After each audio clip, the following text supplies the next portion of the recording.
So these days, lot of people are acquiring loans, they may be personal loans or credit card loans, and even the bankers are lending them the exorbitant amounts of loans. Although their salary is for a meager amount of 50,000, they'll be paying a EMI of 1 lakh. They'll be in that vicious cycle of loans, repayment, EMI, repayment, and interest, where they most of the times they are unable to pay. And people getting into depression because of that, and extremely stressful, and because of layoffs also most of the people have losing their jobs. What is the remedy which is available for them to take some decent time from the court to repay these things? See, now we are also coming across these kind of cases very frequently. As you rightly said, the bankers are smart enough.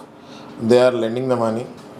While lending the money, they are inviting them in a proper gestures, and they are lending money left, right, and center. They are giving above their limitation, above their eligibility.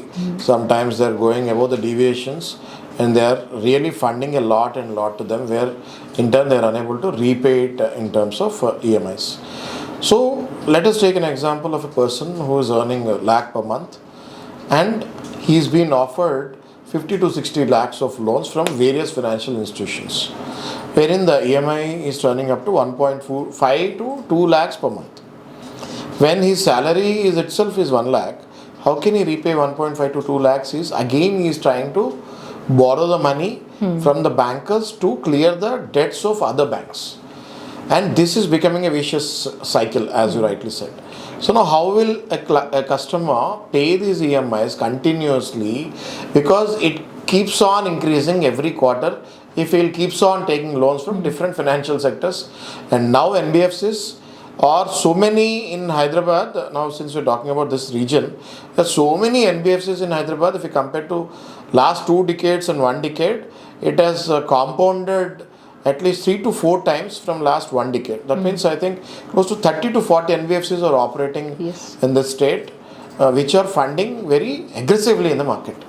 So people are ending up their lives, they're getting into depression, they don't know what to do, they don't know how to face bankers, collection agencies, especially these collection agencies, they are not so much qualified. We see so many collection agents who are not so qualified, who are not so well dignified. They just go like goons and verbally abuse them. Sometimes physically abusing is also happening, which in turn is causing a lot of mental disturbance, and they are ending their lives.